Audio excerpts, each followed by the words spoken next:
Acharam que eu não apareceria. Acharam que a vergonha me manteria longe. Fiquei olhando para o convite por quase 1 hora. Estava ali, sobre a mesa de metal, como se não soubesse o que carregava, um envelope branco, com bordas em relevo, meu nome impresso por extenso, Tenente-General Rebecca Cole. Quem o endereçou devia ter feito isso a partir de uma lista. Eles claramente não sabiam que eu não era Rebecca para aquela família havia anos. O lacre na parte de trás ainda não estava rompido, mas eu já sabia o que havia dentro. Ouvi sussurros, um e-mail encaminhado que chegou à minha assistente, um comentário descuidado de um ex-colega de classe. Mas não era real até aquele momento. Haley ia se casar, e não apenas se casar, ela ia se casar com o Major Andrew Foster. A ironia era quase cirúrgica. 6 anos. Era esse o tempo desde a última vez que a voz da minha mãe cruzou as fronteiras estaduais para me encontrar, não para um aniversário, não para um pedido de condolências quando minha segunda missão quase me tirou a audição. Apenas silêncio. E agora isto, um soquinho elegante nas costelas, assinado não com amor ou carinho, mas com uma palavra naquela escrita familiar: comporte-se. A base em Stuttgart estava estranhamente silenciosa naquela tarde. Do lado de fora dos meus aposentos, o vento soprava contra o mastro da bandeira, fazendo o Ranger em desafio. Lá dentro, o quarto continha a familiar esterilidade da disciplina, o tipo em torno do qual eu havia construído meus ossos, uma cama de aço, uma fileira de uniformes passados, um baú trancado com conteúdo que ninguém tocaria. Virei o convite nas mãos, como se ele pudesse mudar de forma. Quando bateram, foi uma batida dupla e nítida. Simons. Ele entrou sem esperar. General, disse ele, olhando para o envelope, eu ouvi. Claro que tinha. Simons tinha ouvidos de radar e a paciência de granito. Sentou-se sem perguntar. Não conversamos muito sobre assuntos pessoais, mas ele me conhecia desde que eu era um capitão inexperiente, com muita garra e pouca confiança. Você vai? Ele perguntou. Eu não respondi. Em vez disso, deslizei o convite pela mesa. Ele o pegou, olhou de soslaio para as letras douradas e expirou pelo nariz. Foster, disse ele, quase para si mesmo. Esse é o garoto que você tirou de uma cratera em Elman, certo? O mesmo, eu disse. Minha voz era firme, cortante. Simons recostou-se na cadeira. Você salvou a vida dele, e agora ele vai se casar com a sua irmã. O silêncio entre nós não era constrangedor. Era familiar, como tudo na minha vida. Tinha mais significado do que som. Simons não se intrometeu. Apenas esperou. Acha que eu devo ir? Perguntei finalmente. Ele me observou por um instante. Depende. Você vai lutar uma guerra ou enterrar um fantasma? Eu ri não do tipo que levanta peso, mas do tipo que reconhece uma cicatriz. Talvez só assistir uma queimar. Ele não sorriu. Então vá. Mas não use suas estrelas como armadura. Use-as como memória. Deixe que se lembrem de quem você se tornou sem elas. Suas palavras permaneceram comigo mesmo depois que ele foi embora. Coloquei o convite na minha mesa novamente e caminhei até a janela estreita que dava para o campo de treinamento. Uma nova turma de recrutas realizava exercícios ansiosos, barulhentos, sem saber o que fazer. Invejei-os por um breve momento. Uma rajada de vento sacudiu a vidraça. Em algum lugar abaixo, um sargento instrutor gritou uma ordem, e alguém gritou de volta: Senhor, sim, senhor, com o tipo de fogo cego que eu havia apagado há muito tempo em mim. Fui até o armário, tirei meu uniforme de gala, aquele que eu não usava desde o funeral, aquele em que não pude falar. Coloquei-o sobre a cama, alisando as mangas como se fossem feridas antigas. Aquele dia voltou mais sombrio do que eu esperava. Enterraram meu pai com todas as honras, banda da marinha, salva de 21 tiros. Mas ninguém reservou um lugar para mim na primeira fila. Minha mãe sentou-se entre Haley e o tio Roy, os lábios pressionados naquela linha áspera e amarga que lhe era própria. Quando me aproximei, ela não levantou o olhar. Haley me lançou um olhar breve, com os olhos indecifráveis, antes de se voltar para a cerimônia como se eu não passasse de um uniforme fora do lugar. Fiquei de pé o tempo todo. Depois, Barbara Cole colocou uma única mão no meu antebraço e disse: Você não deveria ter vindo de uniforme. Dá a impressão de que está tentando ofuscar a família. A família. Eu me lembrava de não ter dito nada, apenas me afastado. E não voltei atrás desde então. Agora, lá estava eu, 6 anos e 2 continentes depois, segurando um convite de casamento que exalava reconciliação disfarçada de obrigação. Andrew Foster. Não era só o casamento que doía. Era que ele, logo ele, estava se apegando à mulher que um dia me dissera, nada menos que oficialmente, que eu era uma vergonha para o sobrenome Cole. Pensei na noite em Elman, a explosão, a poeira, o aço retorcido. A perna de Andrew quase decepada. Eu rastejei pelo campo aberto para alcançá-lo, com sangue na boca e estilhaços no ombro. Eu ainda tinha cicatriz. Ele havia sussurrado em "eu te devo uma", antes de o resgatarem de helicóptero. E agora ele estava se casando com Haley. Sentei-me e abri meu laptop. Horários de voos. Richmond, Virgínia. Uma parada em Frankfurt. Escolhi o voo noturno silencioso, anônimo. Não informei o comando da base. Nem mesmo contei ao meu motorista. A confirmação da passagem chegou à minha caixa de entrada 30 segundos depois. Não fui para ser recebido. Fui para ser atendido, pela primeira vez em anos. Há 3 anos, tirei Andrew Foster de um campo minado. Em 2 semanas, ele se casará com a mulher que me destruiu. A ironia pingava como suor pela memória. Eu ainda conseguia ouvir o estalo frágil da estática através das minhas comunicações, a inspiração brusca antes de alguém sussurrar: "Merda, isso é uma mina". Então, o latido estridente da minha própria voz, mais ríspido do que eu me lembrava: "Não se mexa". Andrew congelou. A poeira grudava em sua pele. A placa de metal em que pisara estava meio exposta, logo abaixo da terra. Ele não ousava respirar. Eu também não. Nos encaramos através de 3 metros de inferno aberto. Naquele momento de silêncio, algo não dito passou entre nós. Ele sabia que estava morto, e eu não ia deixar isso acontecer.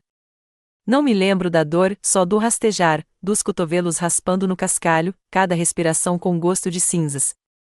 Desarmei-o com dedos que não conseguiam evitar de tremer.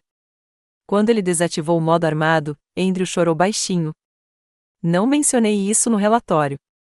Agora, eu estava sentado na classe 3C de um voo da Lufthansa de Stuttgart para Dallas, olhando para um céu que parecia suave demais para pertencer à história que eu tinha na cabeça. O assento ao meu lado estava vazio, eu tinha pago um extra para garantir isso. A comissária de bordo sorriu ao ver as fitas na minha blusa. Ela me ofereceu champanhe. Pedi água. Em algum lugar do outro lado do Atlântico, fechei os olhos, não para dormir, não conseguia, mas para bloquear o peso daquilo em que eu voava. Não a guerra, não o combate, mas algo mais complexo, mais familiar, a família. O avião pousou 20 minutos mais cedo. O Dulles cheirava a álcool em gel usado em excesso e cera fresca. Passei pela alfândega com facilidade, minha identidade militar me liberou rapidinho. Mal havia entrado no saguão de desembarque quando meu telefone vibrou. Número desconhecido. Quase deixei tocar de despeito. Então a curiosidade venceu. Alô? Minha voz estava calma, indecifrável. Ora, você veio mesmo. Era Haley. Sua voz não havia mudado, ainda aquela doçura cadenciada sobre um núcleo metálico. Ela conseguia fazer um elogio soar como uma acusação. Eu não disse que viria para comemorar, respondi, já caminhando em direção à escada rolante. Você não disse nada por 6 anos, disse ela, animada demais. Então, isso é progresso. Não havia pedido de desculpas em seu tom, nem mesmo hesitação. Eu vim porque fui convidada, eu disse. Certo. Porque a mamãe te fez sentir culpada. Não respondi. Uma pausa. Então ela disse animadamente: "Bem, o Andrew está ansioso para te ver. Vocês dois sempre tiveram química." Parei no meio do caminho na esteira rolante. Isso não tem graça. Eu não queria que fosse, ela disse, mas eu conseguia ouvir o sorriso em sua voz, o mesmo que ela usava nos bailes da escola quando dizia aos professores que eu estava passando por uma fase, aquela mesma inocência refinada que escondia suas garras mais afiadas. Só isso? Perguntei. Só queria ter certeza de que você não estava aparecendo de uniforme completo. Não é festivo. Encerrei a ligação sem responder. Lá fora, a Virgínia florescia no início da primavera. A viagem até Alexandria atravessava bairros ladeados por cornizos e cerejeiras em flor. As ruas estavam limpas, as calçadas recém-varridas. Parecia um cartão postal enviado por alguém para provar que a vida era perfeita. Não peguei a autoestrada. Deixei o carro serpentear pelas ruas laterais por onde eu costumava andar de bicicleta, quando eu ainda era beck, quando joelhos ralados e orgulho esfolado eram os piores ferimentos que eu carregava. Ao entrar na rua sem saída da minha mãe, avistei a senhora Langford, a vizinha com as hortênsias sempre podadas e olhos que enxergavam demais. Ela estava regando o jardim, com uma mangueira enrolada como um ponto de interrogação a seus pés. Ela olhou na direção do carro, inclinando a cabeça. Rebecca, chamou. Saí, ajeitando minha mochila no ombro. Oi, senhora Langford. Ela piscou. Bem, meu Deus, a senhora ainda está no exército. Sorri sem mostrar os dentes. Sim, senhora. Ela sentiu lentamente, os olhos percorrendo minhas grades, minha postura, meu silêncio. Achei que você pudesse ter, bem, você sabe, ido embora depois de tudo. Alguns de nós ficam, eu disse, e passei por suas cercas vivas sem esperar por uma resposta. A casa dos Cole estava exatamente como eu me lembrava, perfeita demais, polida demais, falsamente silenciosa demais. As venezianas eram recém-pintadas, a entrada da garagem limpa, sem sinais de idade ou deterioração. Apenas a luz da varanda tremulava levemente, como se até a eletricidade estivesse prendendo a respiração. Toquei a campainha. Uma pausa, depois passos. A porta se abriu e o cheiro me atingiu primeiro, esmalte de limão, a assinatura da minha mãe. Todas as superfícies daquela casa tinham sido esfregadas até brilharem com reprovação. Bárbara estava lá, de calça bege e blusa perolada. Seu cabelo estava preso com força, sem uma mecha fora do lugar. Seus olhos percorreram meu uniforme. O silêncio entre nós se adensou. Por favor, não estrague isso para Haley. Costumavam me dizer que meu silêncio era desrespeitoso. Agora, chamavam de conveniente. A sala de jantar não havia mudado, nem o lustre, nem a porcelana, nem a tensão que zumbia sob a mesa de mogno polido.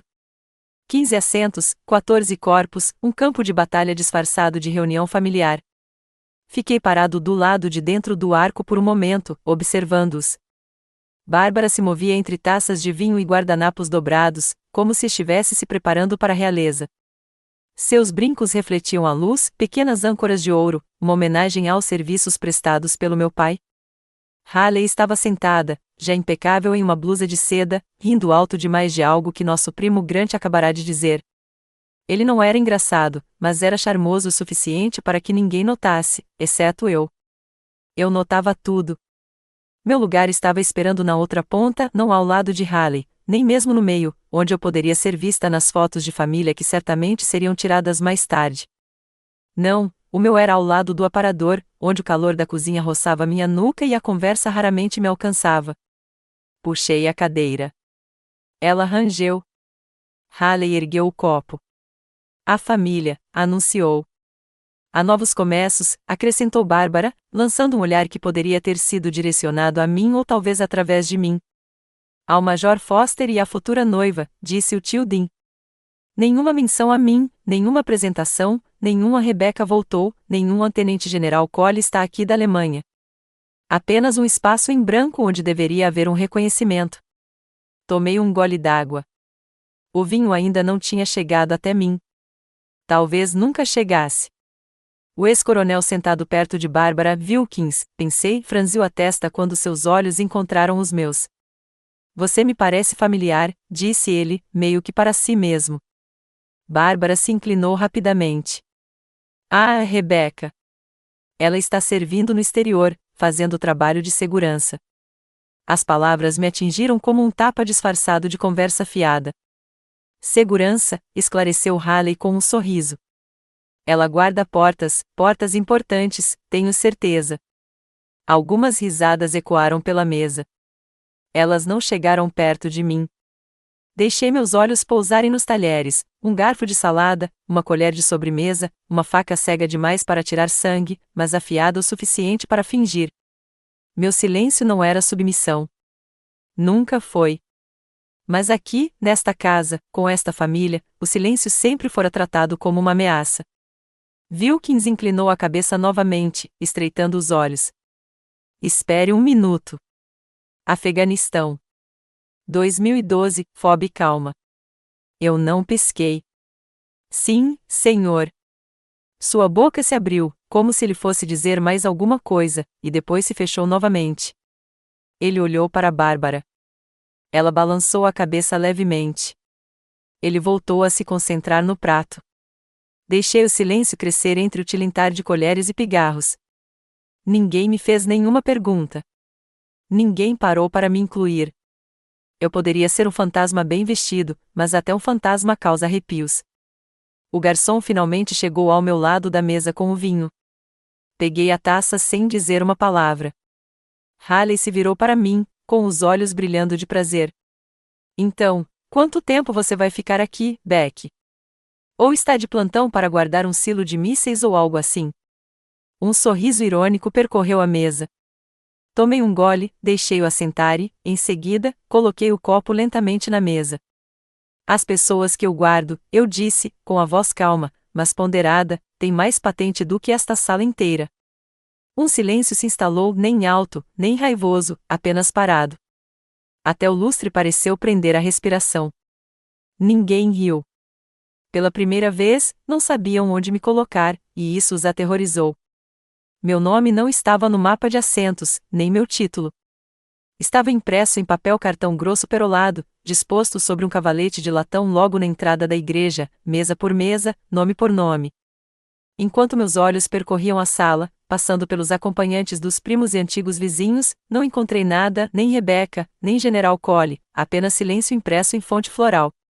Fiquei ali mais tempo do que pretendia, observando outros convidados passarem por mim, murmurando gentilezas, ajustando buquês, tirando fiapos invisíveis das lapelas. Uma mulher de saltos lilás estendeu a mão por trás de mim e bateu no quadro. Ah, mesa 8, perto do palco, gritou ela para o parceiro. Essa é por pouco. Olhei de novo. Mesa 12, canto inferior, perto da saída de incêndio, a saída de emergência. Claro. Bárbara havia mencionado isso casualmente naquela manhã, como se tivesse pensado nisso depois, enquanto me passava um prato de frutas que eu não havia pedido. Você ficará na mesa 12, fora da vista, para o bem de todos. Ela nem esperou que eu respondesse.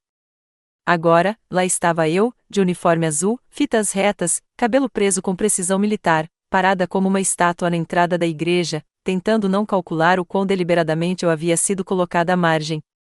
A igreja era linda, eu admito. Lírios brancos emolduravam o altar. Cordas suaves de violino flutuavam dos alto-falantes. Uma mulher com fones de ouvido ajustava as fitas dos bancos com atenção cirúrgica. Os vitrais brilhavam em tons suaves de dourado e azul. Tudo era curado, controlado. Eu não fazia parte da curadoria. Bárbara se aproximou pela lateral, um toque de bege claro e calor humano. Você se arruma bem, disse ela, os olhos examinando minhas medalhas como se pudessem manchar o ar. Só lembre, sem imprensa. Se alguém perguntar o que você faz, diga que trabalha com logística. Eu a encarei. Eu comando brigadas. Ela inclinou a cabeça levemente. E você está aqui como convidada. Antes que eu pudesse responder, um fotógrafo passou rapidamente, a câmera clicando. Ele parou, olhou-me de cima a baixo e depois se virou para capturar uma foto em grupo de Haley rindo com 3 madrinhas. A lente não se moveu para trás. Uma voz atrás de mim sussurrou, frio aqui dentro, hein? Era um dos acompanhantes, rindo baixinho enquanto ajustava as abotoaduras. Ou talvez seja só a mãe da noiva. Eu não disse nada. A cerimônia foi breve e eficiente. Haley vestia branco, como se nunca tivesse sido questionado. Andrew estava ao lado dela, polido, formal, ilegível. Ele examinou os bancos uma vez e parou quando seus olhos roçaram os meus. Ele não sorriu, não assentiu, apenas olhou e depois desviou o olhar. Ninguém mencionou a mulher que arrastou seu corpo ensanguentado para fora de um campo minado. Aparentemente, isso não fazia parte do conto de fadas. Quando o padre pediu que familiares próximos se aproximassem para a bênção, levantei-me por hábito, mais por reflexo do que por desejo. Mas a mão de Bárbara chegou antes que eu pudesse me mover, leve, delicadamente, como se estivesse alisando uma ruga no meu casaco. Seus dedos repousavam logo abaixo do meu cotovelo. Sua voz, quase um sussurro: "Não vamos confundir as coisas", disse ela. "Hoje é o dia da Haley." Olhei para a mão dela e depois para o corredor. Haley e Andrew estavam ajoelhados, de cabeça baixa. Uma fileira de familiares o cercava. Eu poderia ter caminhado para frente. Ninguém poderia ter me impedido. Mas não era esse o ponto. O ponto era que eles acreditavam que eu não pertencia àquele lugar. Sentei-me. O violinista começou algo sentimental. Os convidados enxugaram os olhos. Flashes piscaram. Na recepção, minha mesa estava escondida atrás de uma coluna, ao lado de uma porta de serviço de buffet. O cartão de lugar dizia R. Collier em fonte pequena, sem classificação. O guardanapo era um tom mais claro que os outros, um acidente, talvez, ou uma mensagem. Um garçom serviu vinho nas taças ao meu redor, mas pulou a minha. Quando perguntei, ele olhou para a lista e disse: "Ah, convidado que não bebe." Não o corrigi. Do outro lado da sala, Haley flutuava como a chama de uma vela. Ela posava para fotos, rodopiava em branco, beijava o rosto, abraçava pessoas, com o tipo de intensidade que só parecia possessão. Andrew mantinha uma das mãos na parte inferior das costas dela, a outra levemente enrolada no copo. Ele nunca mais olhou na minha direção. Em dado momento, uma mulher perguntou se eu trabalhava na segurança do local. Respondi que sim. Então, os brindes começaram. Bárbara ergueu a taça. Ao amor e à lealdade, duas coisas que esta família valoriza acima de tudo. A sala riu educadamente. Haley sorriu radiante. Andrew se ajeitou. Tomei um gole do vinho que finalmente me servi. O gosto era caro e vazio. Foi naquele momento que eu soube que eles não achavam que eu era da família, mas estavam prestes a descobrir que tipo de família eu comando. Ela é só uma porteira. Quem a quereria, disse minha irmã ao microfone. A sala riu. Não foi uma risada suave. Foi cortante, do tipo que corta antes de ecoar, do tipo que dura mais do que deveria, do tipo que eu costumava ouvir em vestiários, em volta de mesas de jantar, atrás de portas fechadas que eu não deveria saber que existiam. Esta só tinha uma iluminação melhor e um vinho mais caro. Haley estava no centro do salão, brilhando sob os lustres. Seu vestido brilhava, como se o evento tivesse sido feito sob medida para ela. Ela segurava o microfone em uma mão e uma taça de champanhe na outra, equilibrada como uma rainha com coroa e cetro. Todos os olhares estavam voltados para ela. Ela vivia para isso. Pensar, disse ela docemente, examinando a sala, até minha irmã mais velha chegou aqui esta noite, viajando de onde quer que esteja agora, guardando as portas da grandeza. Ela sorriu, virando-se levemente para minha mesa. Todos, uma salva de palmas para a sentinela silenciosa em nossas vidas. Mais risadas, algumas palmas educadas. Um ou dois convidados se mexeram, desconfortáveis, mas a maioria apenas sorriu e ergueu os copos, alheios ou, pior, cúmplices. Bárbara interrompeu da sua mesa, com a voz carregada de autoridade. Ela é a vergonha desta família, mas pelo menos chegou a tempo. Pronto. A sala inteira se inclinou, divertida. Levantei-me, não rapidamente, nem com raiva, mas lenta e firmemente, como algo inevitável se desenrolando. Andrew já me observava. Ele não tinha rido, não tinha sorrido, apenas observado, como alguém observa uma tempestade se formando sobre águas calmas. O sorriso de Haley vacilou por um instante, apenas o suficiente para ser registrado. Então ela ergueu o microfone novamente. "Ah, qual é?" Ela riu. "É brincadeira. Relaxa, Rebecca. Você sempre levava tudo." Então Andrew se moveu. Deu um passo à frente e deliberado, sem pressa, sem hesitação, apenas decidido. A conversa parou no meio da frase. Utensílios pararam no ar. Cada fotógrafo girou as lentes, captando o movimento em uma cena que não havia planejado. Ele caminhou por toda a sala, passando por mesas de antigos comandantes, amigos da academia, primos distantes em ternos sob medida. Cada passo parecia ecoar. Ao me alcançar, parou, exatamente a um passo de distância. Então, fez a saudação, uma saudação militar ríspida, precisa, do tipo que não se faz a um irmão, a um amigo ou a uma piada. Senhora, disse Andrew, com a voz firme e clara, por favor, perdoe minha esposa.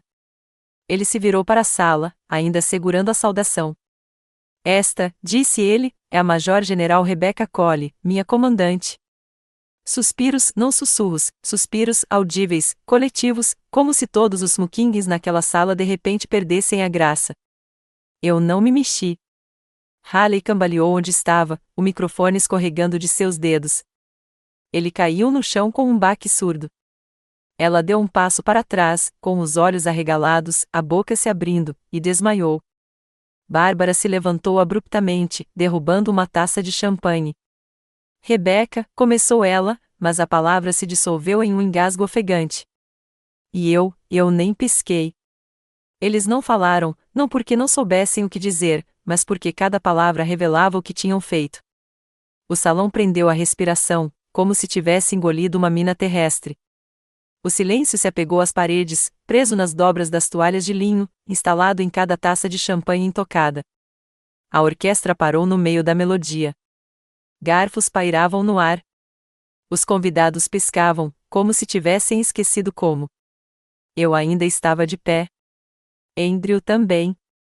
Sua saudação terminou, sua mão agora baixada ao lado do corpo, dedos firmes, coluna ereta. Uma declaração havia sido feita, não um gesto, não um apelo, uma verdade gravada no centro da noite, Major-General Rebecca Colley.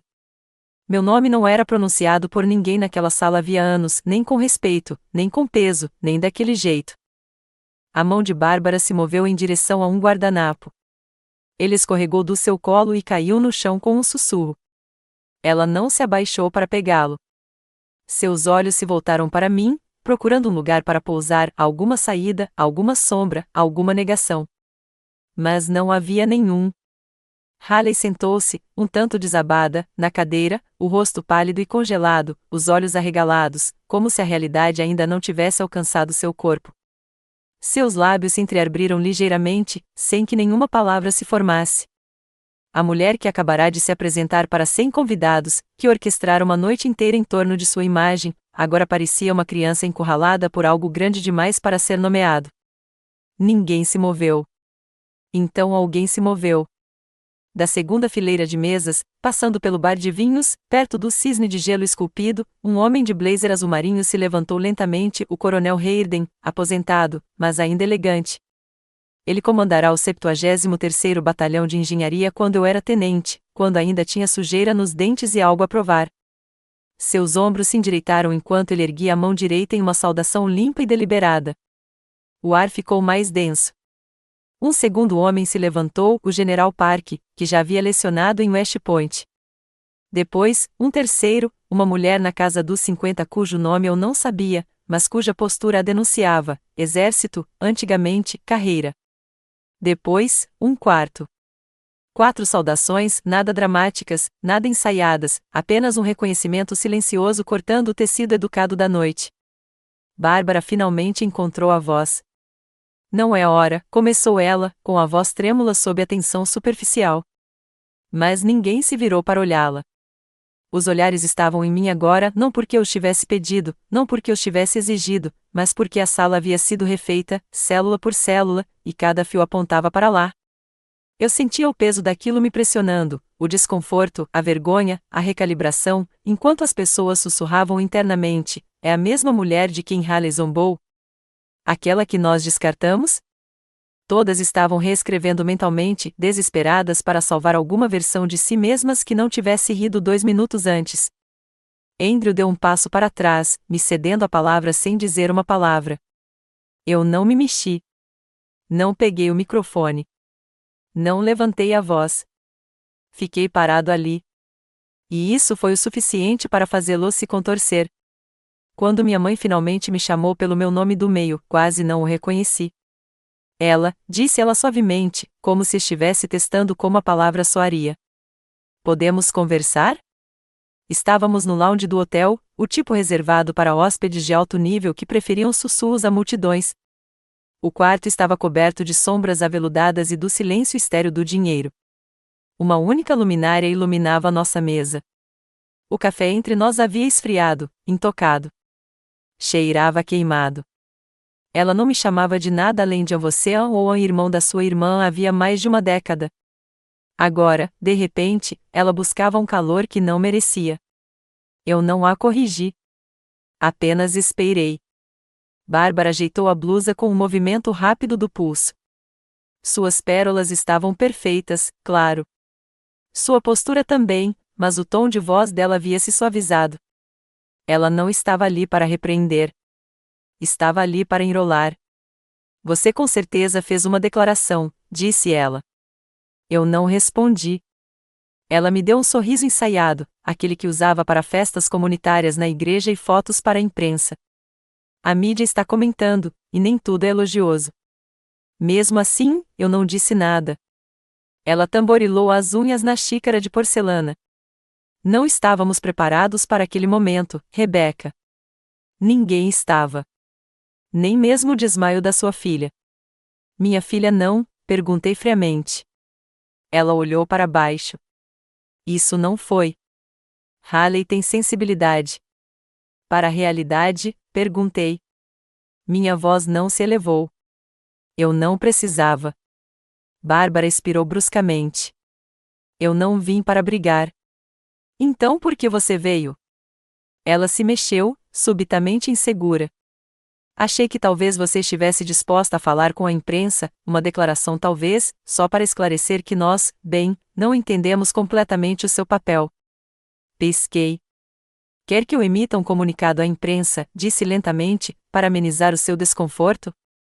Bárbara se inclinou levemente, a urgência crescendo sob a máscara. Não é mentira, é só contexto. Sempre prezamos a discrição, e as pessoas estão fazendo perguntas agora sobre o casamento, sobre os comentários da Haley, sobre ela hesitou, nós. Olhei para ela. Ela continuou, mais rápido agora, você sabe como essas coisas se espalham. Algumas notícias e, de repente, viram um escândalo. A carreira da Haley, a reputação da nossa família, tudo isso pode ser mal interpretado. Quase ri, mas saiu como se minha respiração tivesse sido presa em um vidro. Quer que eu ajude a preservar a ilusão? Repeti. O rosto de Bárbara endureceu um pouco. Eu estava protegendo a família. Não, eu disse, baixinho, mas firme. Você não protegeu a família. Você apagou uma filha. O silêncio se instalou entre nós, como poeira em móveis velhos. Ela desviou o olhar, piscando mais rápido do que o normal. Você tem ideia, continuei, de como é ver sua própria mãe fingir que você não existe? Ser apagada da sua própria linhagem? Seus dedos apertaram a borda da xícara. Percebi que ela tremeu um pouco, o primeiro estalo. Eu fiz escolhas, disse ela finalmente, em voz baixa. Algumas delas foram imperfeitas. Mas nunca deixei de me importar. Você simplesmente parou de ligar. Bárbara ergueu o queixo, como se estivesse se recompondo. Se você nos contasse. Eu contei, eu disse. Você simplesmente não queria ouvir. Você queria uma filha que sorrisse e permanecesse pequena. Ela abriu a boca, mas depois a fechou novamente. O silêncio era diferente agora, não defensivo, apenas exposto. Então ela fez algo que eu não via desde os meus 10 anos. Ela estendeu a mão para mim. O movimento foi hesitante, seus dedos pairando logo acima da mesa, esperando, como se ela me tocasse, o tempo pudesse se dobrar sobre si mesmo. Deixei-a pairar no ar. Ela disse que nunca quis me machucar. Mas pessoas como Haley não precisam esfaquear. Elas sussurram e deixam a faca cair sozinha. Nós nos encontramos no café logo depois do saguão do hotel, daqueles projetados para silêncios educados e chás caros. A luz da manhã filtrava-se pelas janelas enormes, atingindo tudo com aquele brilho suave e desorientador que faz a realidade parecer menos sólida. Alguns hóspedes permaneciam ali com laptops e cappuccinos. Ninguém olhou para nós.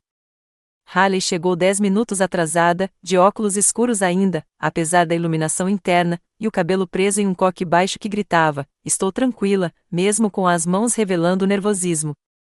Ela se sentou na mesa à minha frente e deu um sorriso tão forçado que parecia colado.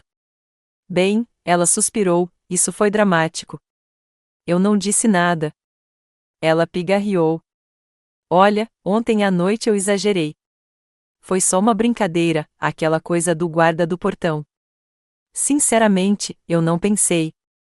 Esse é o problema, interrompi, cruzando as mãos sobre a mesa. Você nunca pensa. Você escreve. Ela piscou por trás dos óculos. Como? Perguntei, abrindo meu folho de couro e tirando uma folha de papel, grossa e levemente amassada. Trazia a marca d'água oficial da Divisão de Relações Públicas do Departamento do Exército. Em cima, um remetente redigido. Embaixo, um carimbo de data e hora de 7 anos atrás. Haley inclinou a cabeça, divertida. O que é isso? Uma denúncia, eu disse, enviada para uma linha direta de denúncias militares. Me acusaram de falsificar detalhes de mobilização, alegaram que eu exagerei meu papel em Elma, que minha estrela de bronze era política. O sorriso de Haley congelou. Eu nunca vi isso. Claro que sim, respondi calmamente. Você escreveu. Isso é um absurdo, ela zombou. É anônimo. Qualquer um poderia ter enviado. Deslizei uma segunda página sobre a mesa, esta de um programa de análise linguística de inteligência artificial usado pelos militares para autenticação de documentos. 96% correspondem, eu disse. Densidade das frases e mais uma coisa, independentemente. Ninguém com autorização diz isso. Mas você sempre dizia, mesmo em redações escolares. Ela não disse nada. Você enviou isto 2 meses antes de eu ser preterido na minha primeira promoção a brigadeiro-general, continuei. Eu não fazia ideia do porquê. Nenhuma acusação formal. Apenas silêncio. Meu arquivo ficou incompleto por quase 1 ano. Haley se remexeu na cadeira. Eu estava com raiva, disse ela finalmente. Você sempre foi a estrela, o soldado, o orgulho do papai. Todos nos comparavam. Eu só queria espaço para respirar. Então você tentou me enterrar viva.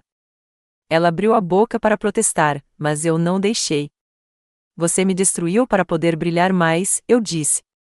Mas você esqueceu, eu queimo. Achei que ele fosse apenas o noivo. Acontece que ele carregava meu silêncio como uma dívida. O bar na cobertura estava quase vazio, o tipo de lugar destinado ao luto privado disfarçado de conversa tranquila. Alguns clientes bebiam nos cantos, as luzes da cidade piscando lá embaixo como promessas quebradas. O vento soprava suavemente na barra do meu casaco. Não me sentei. Andrew já estava lá, encostado no corrimão com um copo de algo âmbar pela metade. Ele não parecia um homem que tinha acabado de dizer assim. Parecia um homem que tinha percebido o que tinha feito. Não pensei que você viria, disse ele, sem se virar. Você pediu, respondi. Ele assentiu lentamente. Não quis dizer que você diria sim. Finalmente me aproximei. Ele parecia mais velho do que eu me lembrava, não no rosto, mas na postura, mais cansado, menos protegido. Quer falar sobre Elman? Perguntei. Ele se virou para mim. Você salvou a minha vida. Isso é coisa do passado. Para mim, não. Uma pausa se estendeu entre nós, do tipo que não é nem confortável nem hostil, apenas plena. Ela não sabe, sabe? Perguntei. Ele balançou a cabeça. Eu nunca contei a Haley sobre o campo minado, sobre o que você fez. Eu sabia que ela distorceria tudo, transformaria em uma fábula sobre como o marido dela quase morreu servindo e ela o apoiou. Ela transforma histórias em armas. A sua merecia mais. Não respondi. Ele desviou o olhar novamente, para a rua. Acompanhei sua carreira discretamente. Cada promoção, cada discurso. Recortei o artigo quando você ganhou a segunda estrela. Ninguém sabia. Por quê? Porque eu lhe devia uma. E porque eu a respeitava mais do que qualquer pessoa que já conheci. Respirei fundo. Então por que casar com ela? Ele ficou em silêncio por um longo tempo. Então, porque ela era fácil. Porque os coles ofereciam um tipo de vida que parecia limpa, organizada. Eu estava cansado de quase morrer. Eu queria segurança. Ela não é segura. Ela é estratégia. Ele riu baixinho. Descobri isso uma semana depois do noivado. Observei-o por um momento. Você sabe que ela mandou a dica, né? Aquela que fez minha primeira estrela parar. Ele fechou os olhos. Eu sempre suspeitei, mas não queria ter certeza. Tenho sim. Ele agarrou o corrimão com mais força, os nós dos dedos ficando brancos. Eu me levantei ontem à noite, disse ele, porque se não me levantasse, me tornaria um deles. Ele olhou para mim, depois olhou de verdade, e por um momento, eu vi o homem que tirei da terra não quebrado, mas sobrecarregado. Eu não disse obrigado. Apenas disse, nunca mais deixe meu nome proteger o seu. Tentaram me definir em sussurros. Decidi falar alto o suficiente para ecoar. O aeroporto nacional Reagan sempre cheirava a café e pressa, rodas girando, chamadas no portão de embarque, o zumbido de estranhos tentando estar em outro lugar. Eu gostava de aeroportos. Eles não faziam perguntas, apenas conferiam identidades e seguiam em frente. Cheguei 20 minutos adiantado para o meu voo, vestido à paisana, cabelo solto, mochila pendurada no ombro. Não tinha intenção de ser visto. Eu deveria ter previsto. Estava na metade do caminho para o posto de controle da TSA quando o primeiro sinal de alerta disparou. Depois outro. Então vieram as vozes agudas, sobrepostas, inevitáveis. General Cole, podemos comentar o incidente do casamento? Senhora, a senhora sabia que a noiva faria essa declaração? É verdade que o noivo serviu sob o seu comando? Fiz uma pausa, só para respirar. Era tudo o que precisavam. De repente, eu estava cercado um semicírculo de microfones, smartphones e dois rostos ansiosos tentando equilibrar curiosidade e respeito. Um segurança se aproximou, mas eu levantei a mão. Agora não, ainda não. Avistei um pódio ao lado, um daqueles suportes frágeis perto da bandeira e de folhetos turísticos antigos. Caminhei em direção a ele. Ninguém me seguiu a princípio, como se não soubesse se eu ia falar ou explodir. Quando me virei para encará-los, eles se calaram quase instantaneamente. Eu sei por que vocês estão aqui, comecei. E sei o que vocês querem, uma citação, uma reação, uma manchete, algo cortante o suficiente para cortar, suave o suficiente para vender. Eles esperaram. Encontrei seus olhares, um por um. Eu não sou o fracasso da minha família, disse eu, com a voz serena. Eu sou o silêncio deles tornado visível. A sala se moveu. A imprensa piscou. Ninguém estava digitando ainda, eles estavam ouvindo. Por anos, continuei, servi meu país enquanto era excluído da minha própria história. Usei uniforme enquanto me diziam que manchei o nome da família. Conquistei minha patente com sangue, não com aprovação. Alguém sussurrou, droga. Enfiei a mão no bolso do casaco e tirei uma única folha, o resumo da missão ainda quente da impressora daquela manhã. A partir de hoje, eu disse, estou lançando a Fundação Resiliência. É uma rede de apoio e recurso jurídico para militares cujas carreiras foram prejudicadas por traições pessoais, de familiares, cônjuges e até amigos. Porque às vezes as feridas mais profundas vêm daqueles que dizem nos amar. Um momento de silêncio, uma onda de câmeras clicando novamente. Não se trata de vingança, eu disse. Trata-se de visibilidade. Se você foi apagado, marginalizado, manipulado, renegado, nós o vemos. Você ainda serve. Você ainda importa. A primeira mão se ergueu, um repórter perto do fundo. Assenti. General, o senhor está dizendo que sua família sabotou sua carreira? Dei de ombros, sem muita convicção. Seja à vontade para conectar seus próprios pontos. Eu já conectei os meus. Mais murmúrios, mais notas rabiscadas, mas ainda nada de caos, apenas gravidade. Um jovem cadete, que não devia ter mais de 19 anos, deu um passo à frente, vindo da borda da multidão. Seu uniforme estava impecável, nervoso. Ele ficou em posição de sentido. fez a saudação. Eu retribuí. Nenhuma palavra foi trocada entre nós. Elas não eram necessárias. Virei-me para caminhar em direção ao portão.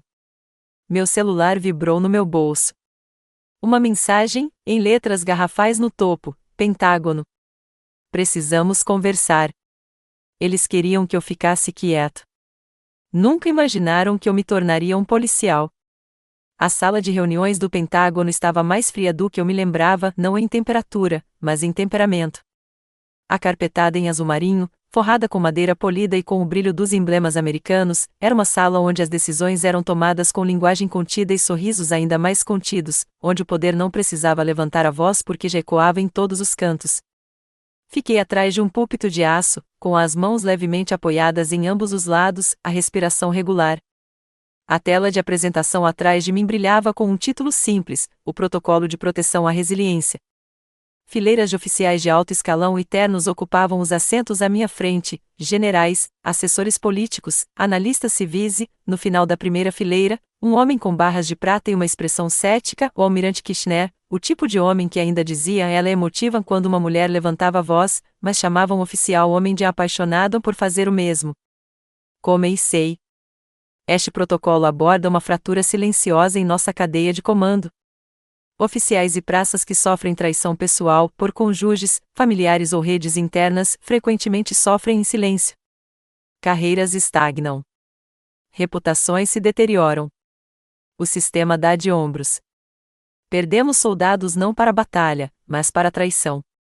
Slide 1. Dados de retenção. Slide 2. Reclamações internas nunca foram agravadas. Slide 3. Tendências suicidas ligadas à difamação de caráter. Atualmente, nossa resposta é, na melhor das hipóteses, reativa. Minha proposta é um protocolo de proteção de 3 níveis: representação legal, apoio psicológico e proteção de carreira, todos iniciados imediatamente após a verificação da violação. Ouviram-se murmúrios agora, principalmente dos agentes civis, concordando e tomando notas. Os oficiais superiores mantinham os braços cruzados. Uma mão se levantou, almirante Kirchner. Com todo o respeito, General Colley, disse ele, isso soa mais pessoal do que estrutural. Sorri levemente, não friamente, apenas com precisão.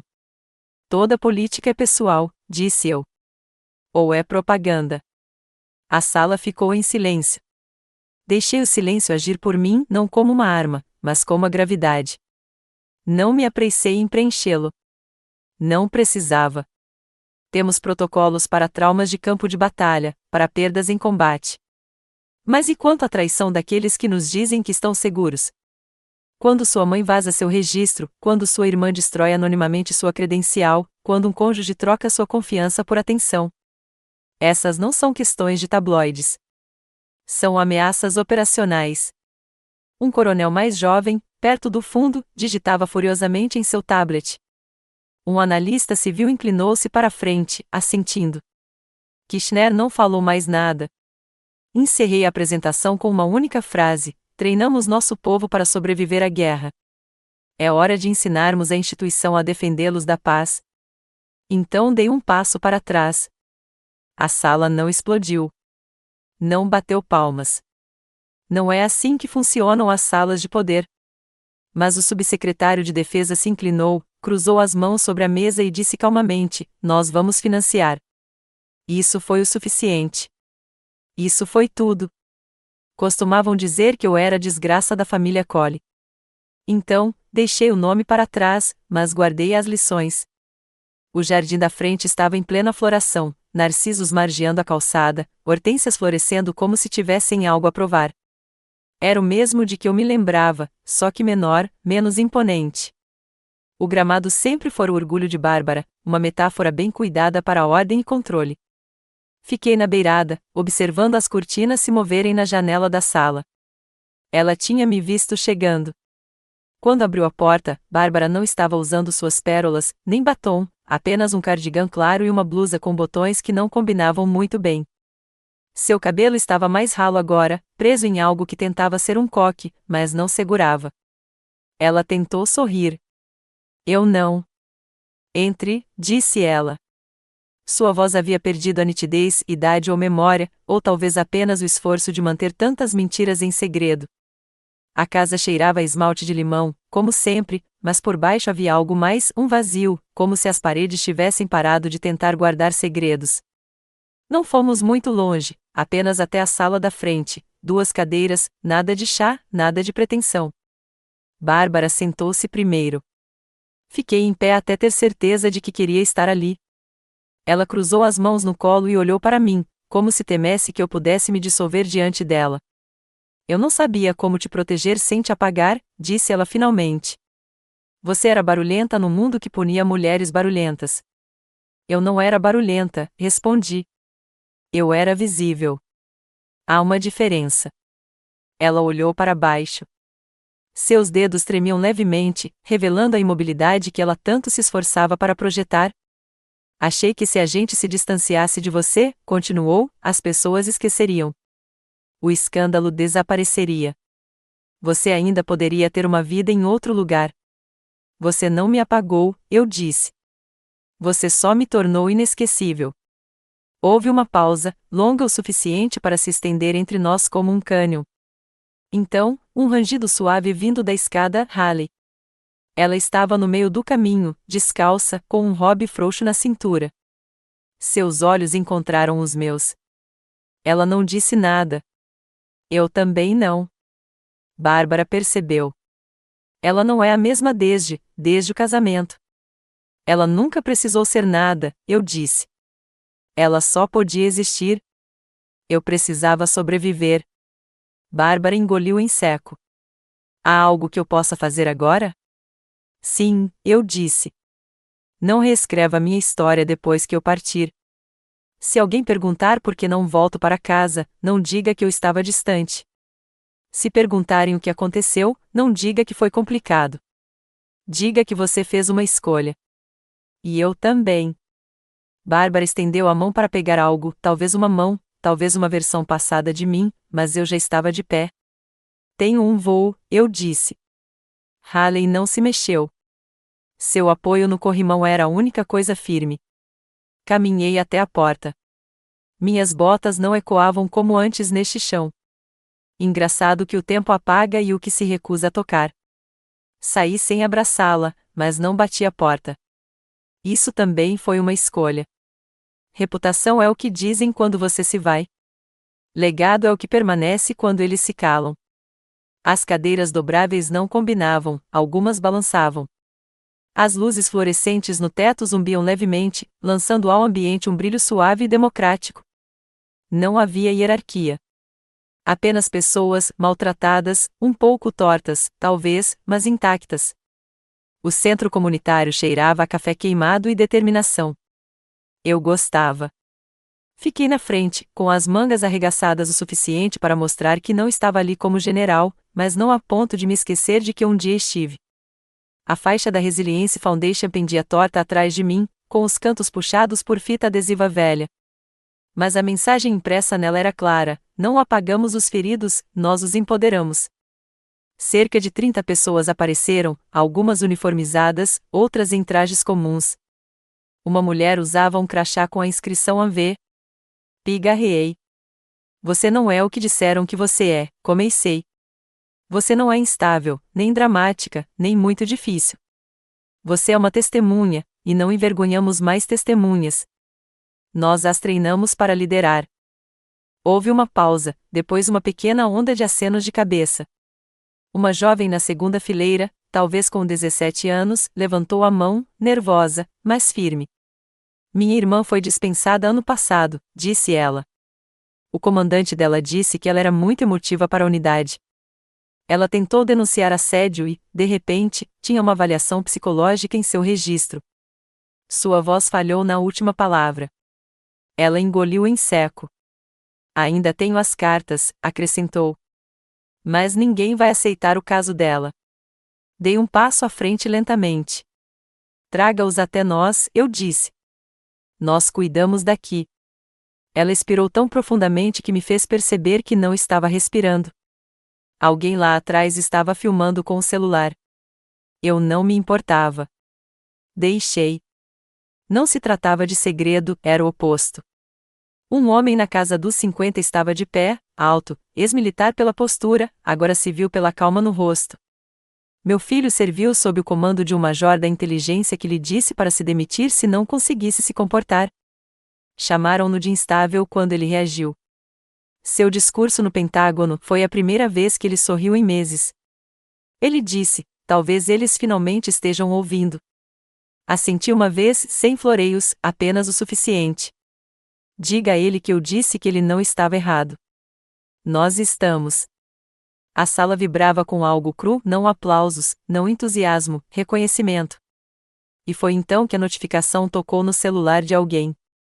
O vídeo viralizou, 20.000 visualizações, depois 50.000, depois manchetes. O Major-General Cole, ainda servindo sem saudar ninguém. Olhei para a tela e depois de volta para a sala. Que eles assistissem.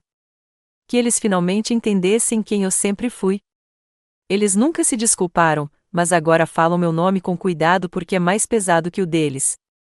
O salão do Simpósio de Defesa Nacional pulsava com uma intensidade silenciosa.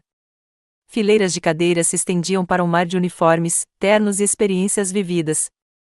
Veteranos sentavam-se ao lado de especialistas em política, sobreviventes ao lado de senadores. Câmeras pairavam, esperando para registrar algo real. O palco era minimalista, apenas um púlpito, um copo d'água e uma única bandeira atrás de mim. Não levei bilhetes. Bárbara estava em algum lugar na plateia. Eu não a tinha visto chegar, mas me disseram que ela viria, que insistiu em um assento perto da frente, que não tinha trazido Halley. Aproximei-me do microfone. O silêncio que se seguiu não era protocolar. Era o tipo de silêncio reservado a pessoas que já atravessaram o fogo e o fizeram parecer neblina. Uma vez me disseram que o sangue é mais espesso que a água, comecei, como se isso fosse um conforto, como se afogar em sangue doesse menos. Uma onda percorreu a sala. Famílias, continuei, devem proteger, blindar. Mas às vezes buscam o silêncio. Às vezes, a traição não vem de um adversário estrangeiro, mas de alguém que compartilha sua mesa de jantar, seu sobrenome, a parede do seu quarto de infância. O ar ficou tenso. Aprendi que a traição mais perigosa não é a que se faz em voz alta. É a que se faz com educação. Vem acompanhada de sorrisos em casamentos e silêncio em funerais. Vem disfarçada de lealdade, mas exige o seu desaparecimento. Fiz uma pausa, apenas o tempo suficiente. E eu desapareci por anos, não por vergonha, mas porque fui punida por falar quando queriam que eu ficasse quieta. Porque me recusei a ser a história de que precisavam para sobreviver. Alguns suspiros, alguns acenos de cabeça. Bárbara, eu sabia, estava chorando agora. Ela havia praticado o silêncio por tanto tempo que até suas lágrimas seriam silenciosas. Olhei para o mar de rostos, jovens, velhos, uniformizados, não. Tantos tinham vindo, não por política, mas por permissão para se irritar, para se mostrar invisíveis, para falarem alto. Isso termina hoje, eu disse. Estou trabalhando com legisladores para introduzir proteções federais para aqueles que são traídos, não pelo sistema, mas dentro dele, um projeto de lei que reconheça que a sabotagem nem sempre vem de fora. Essa família, se for transformada em arma, ainda é uma ameaça. Afastei-me um pouco do microfone, deixando a sala acompanhar. Eu já fui o segredo deles, disse eu. Agora sou a sentença deles. A sala não explodiu. Exalou um desapego coletivo de algo que havia sido retido por muito tempo. Assim que saí do palco, uma jovem repórter me encontrou perto da cortina. Você voltaria para eles? Perguntou ela. Não hesitei. Eu nunca me abandonei, respondi. Foi o suficiente. Eu costumava viver para ser vista. Agora aprendi a me ver com clareza e sem permissão. As venezianas rangiam suavemente enquanto a brisa do mar as atravessava, trazendo o aroma de sal e limão. A luz da tarde se espalhava pelo chão de pedra da casa, aquecendo tudo que tocava. As ondas lá embaixo sussurravam contra os penhascos de Amalfi, como se o próprio litoral estivesse exalando. Eu havia pintado a manhã toda, nada grandioso, apenas pinceladas na tela, cores onde antes só havia sombra. O cavalete estava perto da janela, de frente para o horizonte, o céu inacabado esperando pacientemente. Não me apressei. Não havia cronograma ali, nem instruções de comando, nem prazos, apenas o ritmo do mar e as páginas de um diário encadernado em couro se enchendo lentamente com pedaços de mim que eu não sabia que havia perdido. A batida na porta passou pouco depois das 4. Era Luca, o garoto da aldeia, com não mais de 10 anos, segurando uma cesta com pão, azeitonas e um jornal dobrado que eu não havia pedido. Seu sorriso era banguela, sua curiosidade mal contida. Grazie, eu disse, pegando a cesta. Prego, ele respondeu, mudando de posição. Signora, a senhora era mesmo uma general? Fiz uma pausa e sorri. Antes. Agora sou apenas alguém que lutou por si mesma. Ele pareceu satisfeito com isso e saiu correndo antes que eu pudesse dizer mais alguma coisa. De volta para dentro, meu telefone vibrou, o velho aparelho do exército que eu guardava por hábito, escondido numa gaveta que agora guardava cordões e medalhas desbotados que eu nunca exibia. A mensagem de voz era do General Simons. Rebecca, disse ele, em tom comedido, a presidência quer nomeá-la para o Conselho Conjunto de Ética. Você presidiria, se quisesse. Pense nisso. Ouvi uma vez e depois apaguei. Há uma liberdade especial em saber que você não deve mais sua história a ninguém. Sentei-me à escrivaninha. O diário estava aberto na última página. Mergulhei a caneta, segurei a imóvel por um instante e escrevi a última linha. Caminhei sozinho, mas não perdido. A tinta secou lentamente sob a luz âmbar. Fechei o diário. Tranquei-o na gaveta com tudo mais que eu não precisava usar no peito, levantei-me, abri as portas do terraço e saí. O ar me envolveu como um velho amigo. O vento pegou fios do meu cabelo e os jogou em direção ao sol. Lá embaixo, o mar se estendia amplo e infinito, sem aplausos, sem manchetes, apenas o som de uma mulher que um dia desapareceu aprendendo a retornar, não para eles, mas para si mesma. Depois de uma vida inteira silenciada, ela não precisava de um microfone para ser ouvida. Ela deixou a verdade falar por ela. A família que outrora renegara agora se encolheu ao som de seu nome, não por vergonha, mas por poder. A justiça não veio por meio da vingança, mas pela presença, firme, inabalável e merecida, como o acorde final de uma melodia muito esquecida. A justiça pode chegar tarde, mas ressoa poderosamente quando ouvida. Se esta história te emocionou, curta, compartilhe, inscreva-se e conte para a gente nos comentários. Digite um comentário se você se sentiu tocado. Digite 2 se ainda precisar de mais respostas.